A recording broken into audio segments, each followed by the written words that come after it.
Welcome friends. Today we are going to discuss about the laboratory diagnosis of syphilis.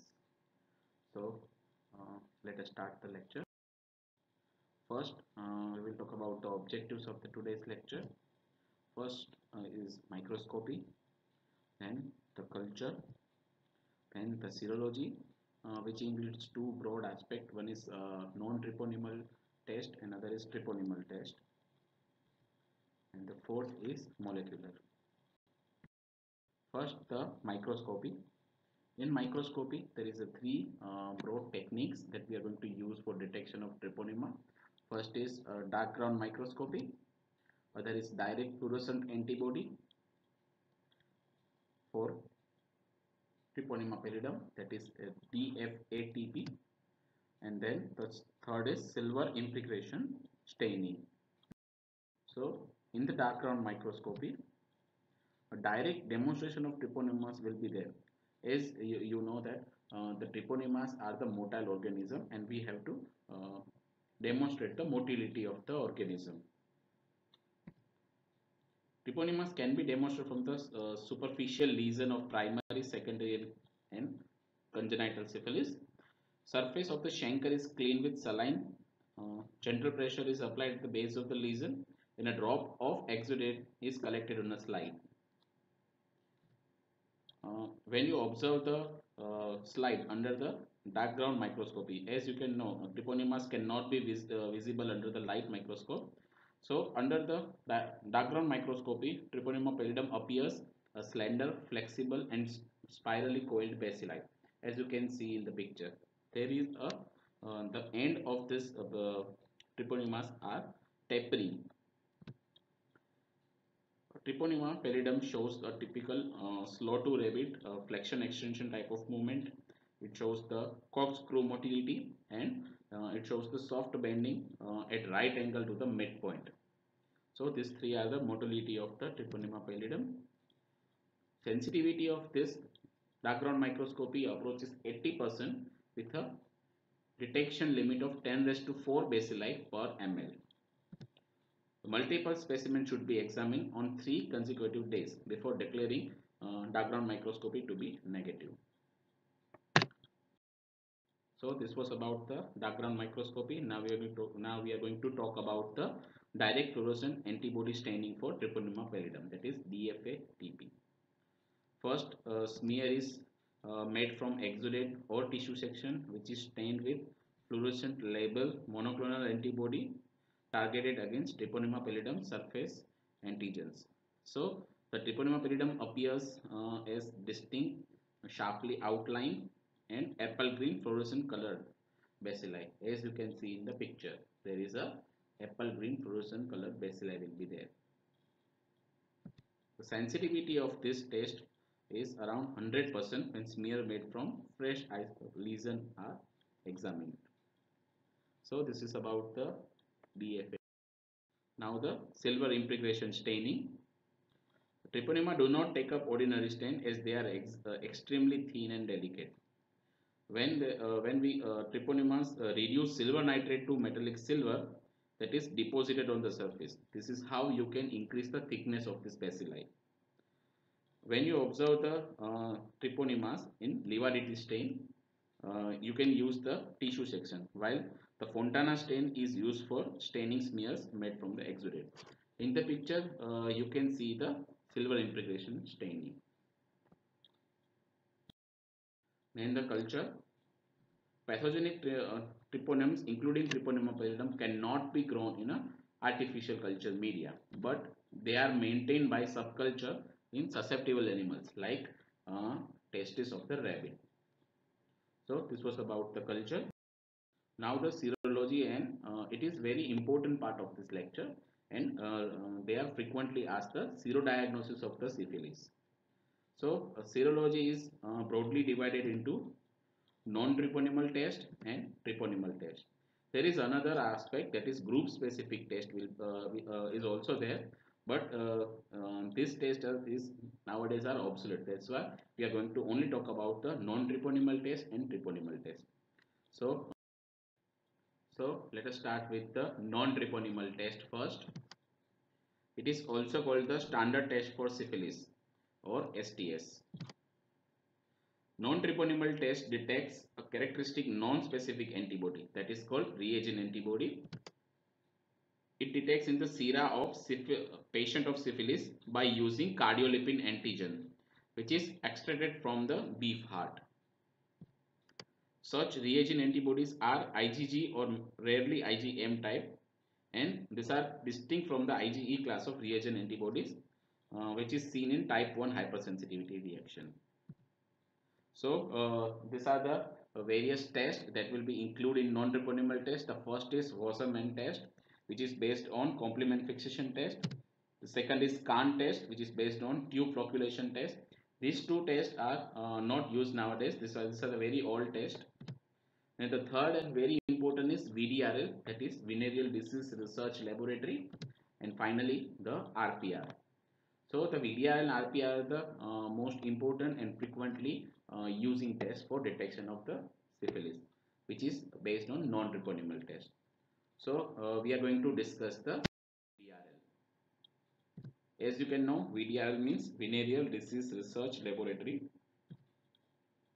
This test is simple, rapid, and most widely used serological test. The only limitation of this test is that that the antigen preparation will be there. We have to prepare the antigen for every 24 hours. We have to prepare the fresh antigen for every 24 hours.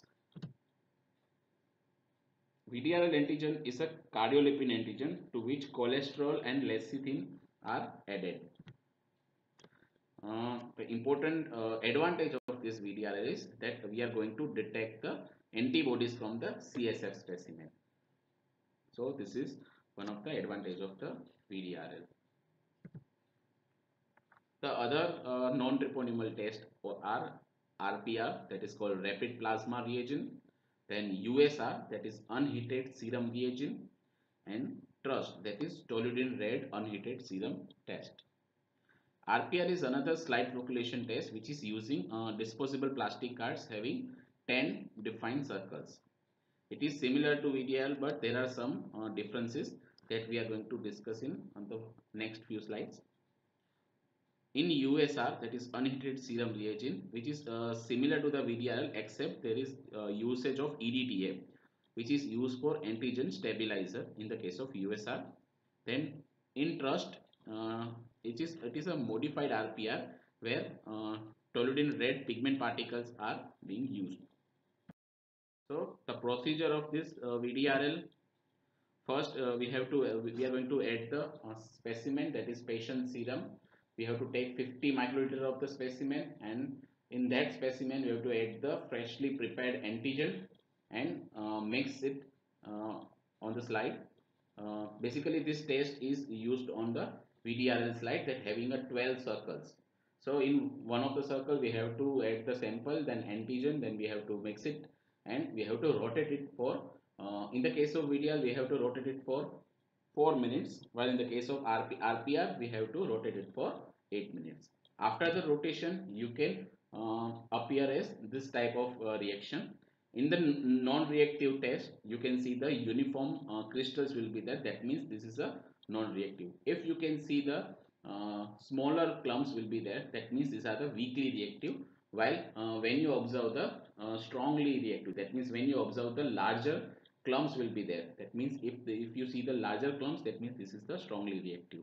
In the case of VDRL you need a microscope for check this type of result, while in the case of RPR you can see with the naked eyes. So these are the difference of between the VDRL and RPR. The first is, as I had told, that in VDRL the result you can observe microscopically, while in the case of RPR result will be seen with naked eyes. In VDRL the antigen once reconstitute, it should be used within 24 hours, while in RPR there is a presence of EDTA in the antigen that will be used as stabilizer. In VDRL you need a preheated of a serum, and in RPR no heating is required. in VDRL, you can also perform the VDRL by this for the CSF specimen also, while in RPR you cannot use the CSF as a specimen. For VDRL, rotation time will be 4 minutes, while in RPR there is a 8 minute. Sensitivity of in primary syphilis is higher for the RPR, that is 86%, while in VDRL sensitivity in primary syphilis is 78%. VDRL is much cheaper, that's why this can be used for the larger amount of the test, that is example is antenatal screening, while in the RPR it is expensive than VDRL, so this will be used for the smaller amount of the test. So this was the difference between VDRL and RPR. Now the advantage and disadvantage of the non-treponemal test. So first we are going to discuss the advantages. Non-treponemal tests are the most recommended test to monitor the response to treatment. Reagent tests usually become negative 6 to 18 months after the effective treatment for syphilis, depending on the stage at which treatment is given. VDRL can also be used for detection of syphilis antibodies in the case of neurosyphilis. Reagent antibodies become detectable 7 to 10 days after the appearance of primary chancre. So these were the advantages, while in the disadvantage, the first and important is biological false positive reaction. What is the meaning of BFP or biological false positive reaction? So these reactions are defined as positive result in non-treponemal test, while negative result in treponemal test in the absence of syphilis, and not caused by the technical faults. That means if a patient having a various conditions like lepromatous leprosy, relapsing fever, malaria, HIV, viral hepatitis, etc. In this case, the non-treponemal test shows the false positive result, while the species-specific treponemal test shows the negative. That means patient doesn't have the syphilis. By this type of various condition, it shows the false positive. So this is one of the disadvantage of the non-treponemal test. Then other disadvantages is Poisson phenomena. If antibody titer in the patient serum is high, that is lead to false negative result.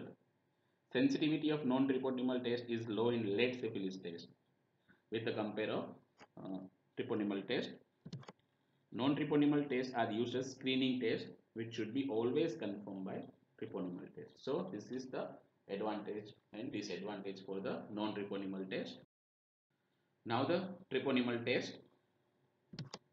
So the disadvantage of the non-treponemal test is, here comes the advantage of the treponemal test. So all the it is a confirmatory test for reactive non-treponemal test. So all the reactive non-treponemal test must be confirmed by the treponemal test. Here we can use the species-specific Treponema pallidum antigen, that is made up of Nichols strain or the Reiter strain. We can use the live, killed or extract of the Treponema pallidum organism. So here are the few tests that will be fall under the treponemal test. The important one and the most frequently used is Treponema pallidum immobilization. Then FTABS, that means fluorescent treponemal antibody absorption test. Then TPHA, that means Treponema pallidum hemagglutination assay. That is also called the MHATP, that means microtiter hemagglutination for Treponema pallidum. And at last the ELISA and Western blot. Let us start with the TPI, that is Treponema pallidum immobilization test. This test will be done with the usage of live Treponema pallidum, that is made up of Nichols strain. Here we have to take the patient's antibody, and this test is having a complement to immobilize the live activity of motile Treponema pallidum. As you can know that Treponema pallidum is motile organism. When you are going to add the patient's antibody here, then the motile Treponema pallidum will be turned into the non-motile Treponema pallidum. That means test is positive. For this you need a dark ground microscopy, so you can observe the motility for the Treponema pallidum, and it was one of the widely used tests for syphilis in the past, but now not in a use. Now we are going to talk about the FTABS, that is fluorescent treponemal antibody absorption test. It is indirect fluorescent antibody technique. For that, we can use the killed treponema pallidum. Patient serum is first diluted with the extract of non-pathogenic Ritter strain to remove the group-specific treponemal antibodies. Patient serum is layered on the slide previously coated with uh, treponema pallidum. So the serum antibody will be bound to the treponema pallidum that can be detected by addition of fluorescent label anti-human immunoglobulin, and the slide is examined under the fluorescent microscope. So this is the picture of the fluorescent tagged treponema pallidum. As you can see, this will be a greenish color bacilli will be there. This test is highly sensitive and specific test, and the another advantage of this test, we can also use the CSF antibodies. This is about the FTABS. Now the important one is the TPHA, that is treponema pallidum hemagglutination assay. It is also called the microtiter hemagglutination for treponema pallidum. Here, patient serum is pre-treated with Ritter treponemes, and this serum is going to add with a drop of sheep RBC, which is already coated with treponema pallidum antigens. As you can see in the picture, there is a sheep RBC which is coated with treponema pallidum antigen, and this RBCs we are going to add it with the patient serum that having a antibodies against it. When there is a antigen antibody reaction will be there, then there is a finally a agglutination occurs into the microtiter plate. When there is a reactive test will be there, there is a formation of smooth mat of agglutinated cells because the RBCs is going to be lysed. When non-reactive result occurs, that means there is a compact button formation will be there. That means there is a no agglutination will be there. That means there is a RBCs are not going to be lysed in negative result. We can also do the quantitation of this test with the help of serial dilution of patient serum. You can also use the CSF specimen for detection of the antibodies. Specificity and sensitivity are excellent of this test. So this was about the TPHA. Now we will just look at the sensitivity and specificity of the different treponemal and non-treponemal tests. So first, the primary stage of the syphilis, in that the sensitivity is of the treponemal and non-treponemal tests will be differ. So first, FTABS shows 84% sensitivity, TPHA shows 76%, while in the case of non-treponema, the highest sensitivity is of a trust, that is TRUST, and the RPR, that is 86%. Then the sensitivity of all of the tests is 100% in the case of secondary stage of syphilis, while in the late stage of syphilis, there is a 100% sensitivity in FTABS and 97% in sensitivity in TPHA. While in non-treponemal test, the highest sensitivity will be for the RPR and trust. In the late stage of syphilis, treponemal test shows higher sensitivity in the compare of non-treponemal test, while the specificity for the treponema and non-treponemal test is around between the 97 to 99, as you can see in the table. Now finally the molecular methods, in that we can use the PCR. So the PCR based techniques are available to amplify the treponema pallidum specific genes. PCR is important in the diagnosis of congenital and neurosyphilis. So this is about the method.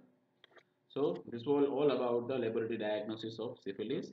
Uh, there will be a important thing around between among this lecture is serodiagnosis of syphilis, which is important and frequently asked. I hope you can like it. Thank you.